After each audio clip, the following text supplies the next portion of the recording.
Coach, I know that technically this is a rematch from last year, but I'm wondering what differences you see from both teams going into this finals. I think we are mostly the same in terms of personnel. I think we have more confidence, having been through the whole run last year and then what we've gone through this year and the adversity we've faced with injuries. So I think we're stronger at our core, but we're very similar as a basketball team. I think they are dramatically different. Obviously, they're healthy, but not only are they healthy, they've changed their style. You know, they tried to grind us to a pulp last year, playing big, and they were slowing the ball down, slowing the pace down. This year, they've added Channing Frye. They're not playing Mozgov. They've got shooting all over the place, and they're playing a much faster pace. So it's really a much different team than we're seeing. Diamond on the right. Diamond Leung, Barry News Group. Steve, Bob was saying that you called him before making the decision on Andre and Harrison, just kind of to talk things through. I was curious, how difficult of a call was that to make for your staff? What are the advantages of starting Andre? And just between us, what are you going to do? I like the first part of the question. I'll answer that. I won't tell you what I'm going to do, but the thinking is, you know, do we really want to change anything? We've gone 2 years with Harrison starting, and it's been a pretty good 2 years. So do you go away from something that you've been successful with? On the flip side, it's the playoffs.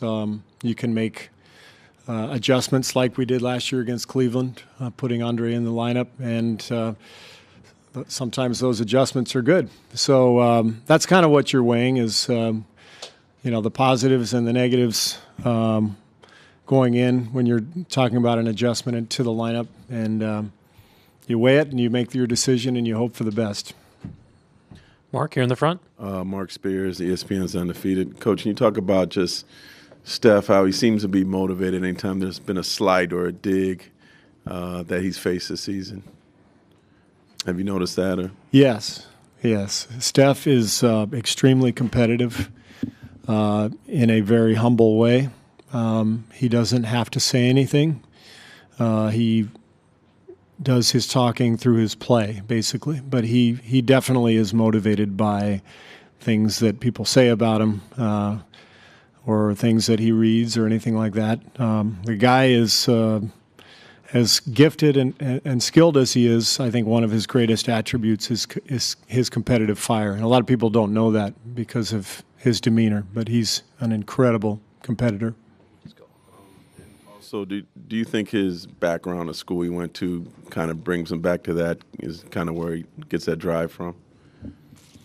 You mean the fact that he wasn't recruited by the big schools? Yeah, I'm sure that was part of it. He's kind of always been the underdog, and all of a sudden he's the two-time MVP. That's a strange situation. Hardly any players have ever done that. I guess Steve Nash would be the other that would come to mind right away. But, yeah, Steph is he's just got his head on straight, great family background. He's got great perspective on the world and how fortunate he is. And he seems to bring the right blend of rationality and confidence. Mark, second row. Steve, Mark Schwartz, ESPN. In the same way that Steph maybe gets some motivation out of some of the slights that he's received, maybe some other players on your team also are fueled by that sort of thing. Can you talk about the ones who are most fueled by being told they're not going to be good enough, they haven't been good enough, and they're not going to win a series or a championship? Mark, if you want to talk about Draymond, just ask about Draymond. I mean, I assume that's who you're talking about.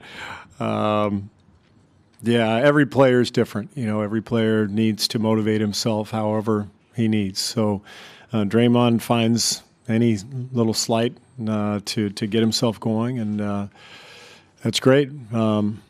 He's our emotional leader. He's our slightly crazy, gives us the edge type guy that you need to compete at the highest level. And whatever he needs to do to motivate himself, he does. Back right. Good afternoon, Coach Kerr. My name is Eduardo Agra from ESPN Brazil. And I would like to hear from you your thoughts about the contribution of the two Brazilians that you have on the team, Anderson Varejão and Leandro Barbosa.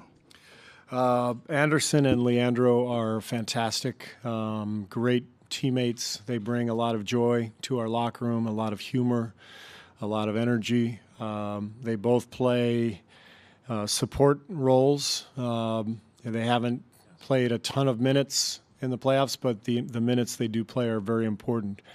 I thought when they were out on the floor together in Game 7 against Oklahoma City, they had an enormous impact on the game. Anderson played 1 minute and 51 seconds, and he had 2 assists, a basket, and he took a charge. And his hair was flying everywhere, and he was howling these emotional shrieks and yells that was, that were getting the crowd going and his teammates going. And I thought the game changed when he went out there. LB's been the same way for us, last year and this year. Instant energy, and they are both loved by their teammates. Right here in the front. Janie McCauley from AP. What is this like for you the second time around as a coach and everything that you went through this year to get back to this point? And do you reflect on anything that you learned last year in the finals that you can take? Yeah, my before last year, the previous time that I'd been in the finals was as a player in 2003. So 12 years passed before I made it back, and the difference in the media setup, the amount of media, the requirements, media being allowed in practice, having to practice in the arena, totally disrupting the kind of the daily schedule that you're normally on throughout the regular season. It's all very different. And so last year, I think it was a little bit of a shock to our guys' system to have to change our routine. This year, we've been through it. We're used to it. I don't think it'll bother us. Fourth row on the right. Coach Lisa Su from Tencent. First question, did you see any different or mentality improvement from Draymond Green since the Game 3 to Game 7? Just improvement in his play?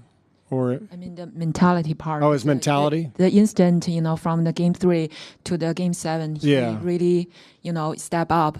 Did you see any different from him? Yeah, I thought Draymond did a much better job of not complaining to the referees. After Game 3, he was sort of on probation, and so he when he had bad calls, he may have discussed those calls with the referees, but he did it in a better way, and he didn't get himself in any trouble. And he knows he's got to be somewhat careful because of the technical foul rule and the flagrant stuff as well. And then second question, you were saying the two teams definitely going to play faster than last year. So what do you expect from the big guys of your team? Well, we have to be ready to cover a lot of the floor. They have 3-point shooting bigs with Fry and Love, so we can't lose sight of them. But we've got to try to protect the rim as well, and that's a big challenge. Just like teams that play us with our shooting and spacing, it's hard to cover all that court. But that's what this series seems to be about. Both teams are shooting a lot of threes and